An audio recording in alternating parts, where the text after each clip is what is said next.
There he is. Boy, he snapped that thing right under the boat. And, you know, I came across this fish and I actually saw him, and it was just a question of putting that jig right in front of him. You know, if you can do that day in, day out, see fish first, you will normally catch them. And walleyes like this one right here, they're not shied away from that boat. I came right over the top of him and he saw it and snapped it. But a couple things I do when I'm using my sonar unit.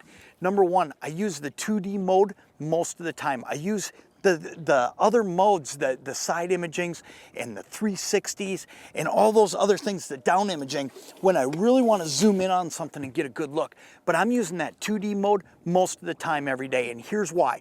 I can see everything I need to see with making a couple simple adjustments. Number one, there's a clear mode or a max mode.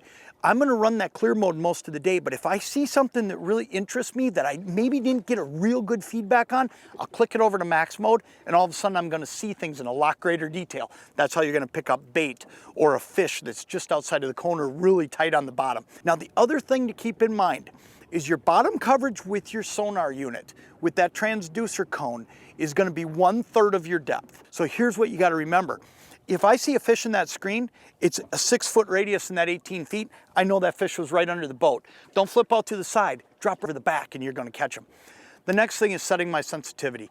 All I wanna do with that is run it up as high as I can to where the screen starts to get a little bit of clutter, and then bring it down a couple notches. That's gonna set it perfect. I'm gonna see everything I need to see. And I'll adjust that daily based on different water conditions, different water clarities, all kinds of things will come into play. So change that every day. Don't be afraid to mess with that and find that exact spot every time you hit the water.